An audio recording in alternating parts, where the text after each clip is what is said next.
Good morning, everybody, and welcome to the morning routine. It is Thursday morning, November the 9th, 2017, episode number 214. And yes, we are here and it's early in the morning. It is so cold outside this morning at my place. It's 25 degrees outside right now. And the frost was so heavy that when I look out there, it looks like it snowed. Everything is like bright white across all the grass. And it is chilly. So I don't remember it ever being this cold this early in November in quite a while. So a little surprising there, but that's okay. You know, we're quickly moving through fall and into winter. I don't even know when winter officially starts. So, I mean, has it started? Is it going to start? I don't even know what the official start date is. So never been good at keeping track of that stuff, but doesn't really matter. I hope you guys had a great hump day. I hope you took advantage of a great 24-hour period to make things happen. And I hope you used it all up. So I had to run myself down to Home Depot late last night and before they closed. And, I had to buy some trim. And you can buy these pro packs of trim where the trim costs 50 cents per foot, right? But it's a big bundle of trim. Well, I only needed 3 pieces. That was it. I don't need a big bundle. I just needed 3 pieces. So since I had to only buy 3 pieces, it's over $1 per foot. And I was like, man, I can't even believe this. Like, I could have just bought the whole pack and given it away or something, right? So, but hey, that's how the bundling thing all goes. So anyways, it's Thursday morning. I do have a shower thought for you this morning from our favorite newsletter, The Hustle. Here you go. You ready? This is very insightful. Very insightful here. Here we go. Ketchup, yes, ketchup, makes bad food better, but good food worse. There you have it then, right? It's a true statement. Like you put it on a hot dog, amazingly it's delicious. You put it on meatloaf, somehow it makes it good. You put it on steak, this is terrible. You know, it's one of those amazing little condiments there that has magical powers. So there you go. Make sure you have lots of ketchup in your house. But I do have some stories for you this morning, as always, and nothing serious today, all just kind of lighthearted, goofy stuff, you know, just kind of taking it easy. The first story I had for you is the Weather Service, the National Weather Service, the place that we have come to count on to tell us, are we going to have a cold day, hot day? They're right, 50% of the time? I mean, I don't even know what the thing is, you know, but it'd be an interesting study to see how accurate they really are. But the National Weather Service is on the brink of failure. What you say? Well, who's going to give us our weather? I don't know. But listen to this. The National Weather Service has hundreds of vacant forecaster positions. And the lack of staff leaves the agency for the first time in its history teetering on the brink of failure simply because they don't have enough people working there. It's gotten so bad that we're not going to be able to provide service that 2 years ago we were able to provide to public emergency managers and the media. The agency is quickly working to fill the positions. The NWS is directed to fill all vacancies as expeditiously as possible. And they are under the supervision of the Senate Appropriations Committee. And with budget cuts and things like that, they didn't hire people, and now they need more people. And so there you go. So if you're looking for a career change, and you can guess the weather 1 out of every 7 days, there might be a career waiting for you at the National Weather Service. So there you go. I apologize to any of my forecaster friends. I'm sorry. I shouldn't be so rude in saying that. I believe in your abilities. It just seems to come out that way. It is what it is. So next story I have for you, like I said, all very lighthearted stories today. This was an interesting one too. Not every brand name translates well into Chinese. So you take these mega companies right in the U.S., brands that we all know and are very common, and when they go to China, the name over in China might not mean the same thing. And so there's this tension of trying to find the right brand that fits. And China names have deep significance. So for international brands looking to head over to the world's largest market, they have an incredibly important decision to make. There's a whole business based around selecting brand names for companies that are looking to go into China. It's more complicated than it looks on the surface. China is home to many widely used dialects, and what appears safe in Mandarin may not translate all that well to, say, Cantonese or Hokkien, I guess that's called. Take Coca-Cola, which is called Kikokile in China. It means tasty fun. There you go. But here is 8 brands and what they translate to over in China. I thought this was interesting. So Tide, the thing that we all use to clean our stuff, means gets rid of dirt. Fits perfect, right? Gets rid of dirt. What I find interesting is that these brands actually translate to something. Because here in the US, the brand name does not translate to anything. It's just a name. That's all it is. Like Tide does not translate for us when we see it on a detergent to, clean anything. If anything, it's the ocean coming in, which has nothing to do with washing clothes. But over there, it means something. So Reebok, okay, Reebok the sneakers, means quick steps. Good one. Nike means enduring and persevering. That's very cool. Colgate, revealing superior cleanliness.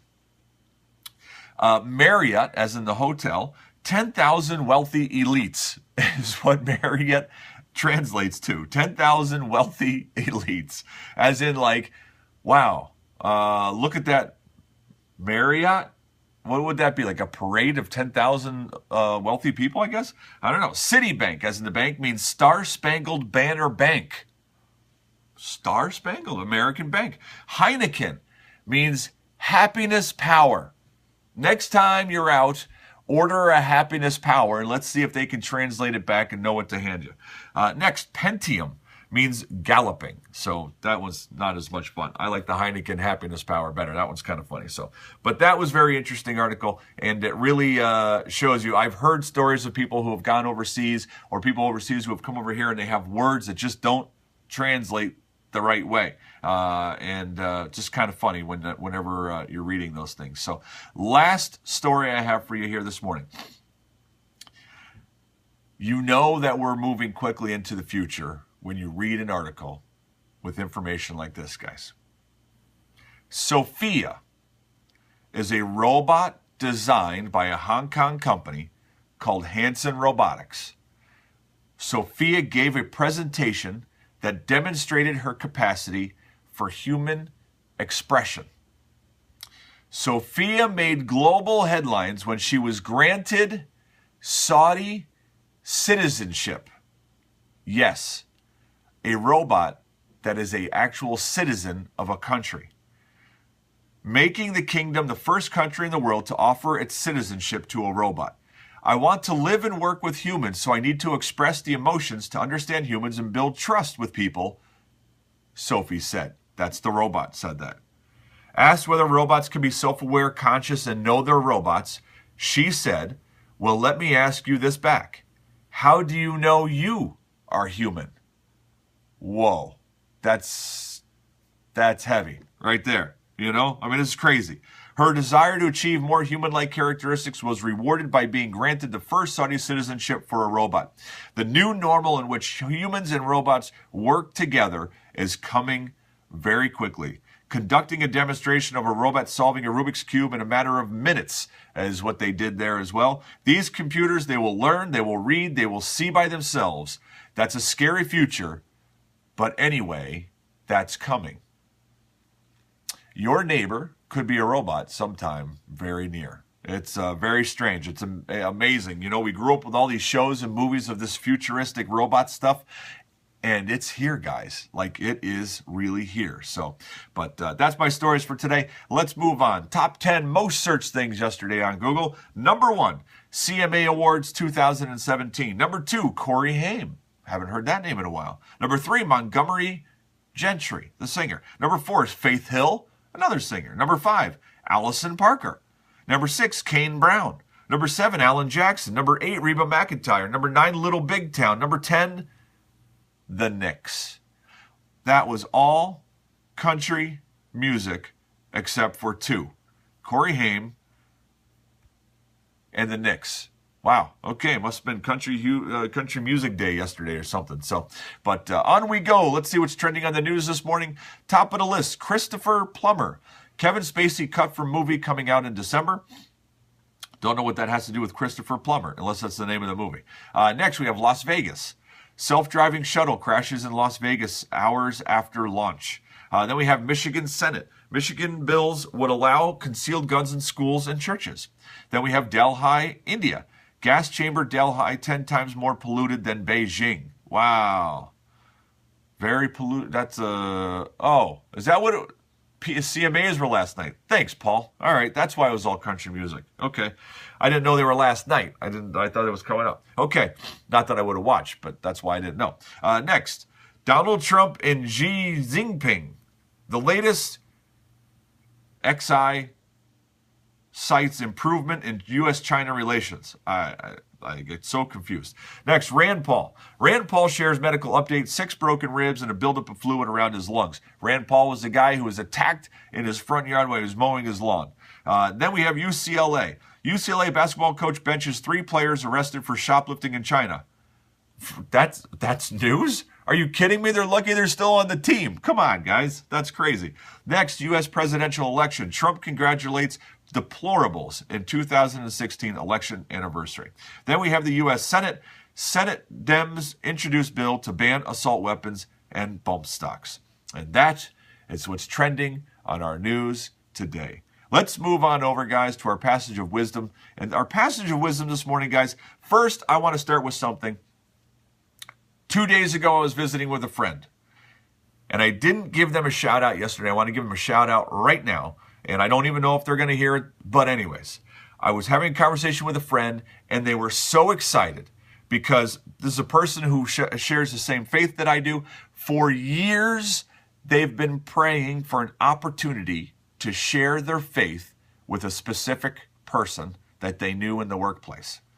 And 2 days ago, right after when I saw them, right before I saw them, they had the opportunity that they've been praying for years to do such a thing. And I just want to say that's amazing. That's fantastic.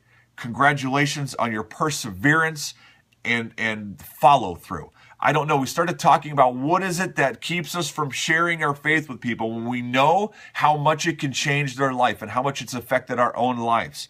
And we were just talking about it. And there's reasons that we all would have, whether it's nervous and not knowing what to say, whether you're afraid you might lose a relationship because they're going to judge, think that you're judging them even though that you're not, and then they're going to avoid you. Or there's all these different things. Congratulations for caring so much about that person that you were praying for years for the opportunity, and that the opportunity came. That's so exciting. So kudos to you, and that's awesome for being the hands and feet of the God who loves us so much. So today's passage, in light of that, is Isaiah 53:5. But he was pierced for our transgressions. He was crushed for our iniquities. The punishment that brought us peace was on him. And by his wounds, we are healed. Guys, if there's ever a day when you question your value, your worth, what does it all mean? What are you here for? Are you important? Is there a meaning to your life? The answer is undoubtedly 100% yes. Because the God above sacrificed his very own son for you. I mean, how much more do you want? That is amazing. He was pierced for our transgressions, crushed for our iniquities. The punishment that brought us the peace was on him. And by his wounds, we are healed. That is something amazing and something we can all give thanks for. Let's pray, guys. Father, good morning. We thank you for this day. We thank you for yet another day when the sun has come up, as consistent as your love and grace that you have for us. Father, we thank you for the passage that you gave us this morning, a great reminder of the enormous gift that you have given to all of us. Father, help us today, maybe that those words mean a little bit more than they have when we've heard it before, and that it really sinks in, that we have immense value and that you love us with no end. So much so that you would sacrifice your own child for us. Father, be with us today as we go through our day.